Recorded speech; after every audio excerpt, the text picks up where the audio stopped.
But what if an employee requests to take time off and the request is denied, and then they just call out sick on those days anyway? What's a manager supposed to do? Like, isn't that protected activity? I get this question or a version of it frequently. In the US in particular, it's a real patchwork of laws. Like, there's federal laws, city, state, depending all on where you are and where someone's working. And neither I nor anyone, hopefully, will give legal advice on social media. But just knowing things like calling out sick isn't always the protected activity legally that you'd think. That being said, even if a manager or employer can do something legally, doesn't mean you should. Because if someone has done this and calls out sick and you go on a mission to prove that they weren't sick, you're probably going to look like a jerk. And where that tends to happen is an environment that doesn't have things like trust and respect, especially in a situation if someone's like, I have this trip, what do you want me to do?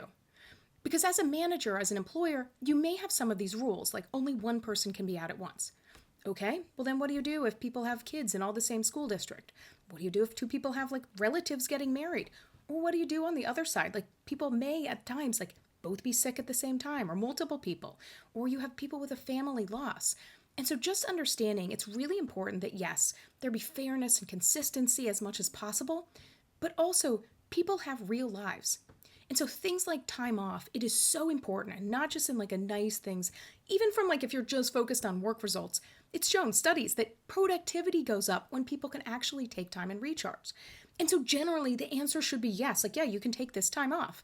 And when people say things like PTO, prepare the others, part of the reason is that people may have been in environments where they've had a manager that has like denied it, either to be like almost vindictive, or they grant it for other people, but not for them. And again, they'll be like, no, sorry, they asked first. And you're like, okay, when am I supposed to tell my family I can't?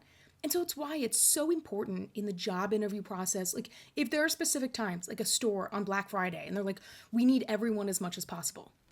And so planning a vacation, that makes it hard. Like we really need you. Again, always communicating those busy periods in advance, but also knowing you have to have plan B, because some people will have those things like a family wedding or anything like that. And they're like, do I have to miss this for just like this occasion, just for work?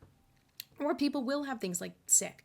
And so as a manager, having sessions with your team where you talk about like, what would we do if we're short staffed? Again, not using examples like worst case scenario, but just what can we do? Because sometimes you're going to have to work with less.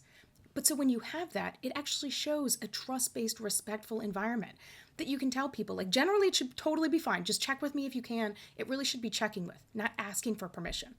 Because those are signs. And when you see that happen, people will call out and do things like that a lot less frequently because they feel like they can actually take and enjoy that time off.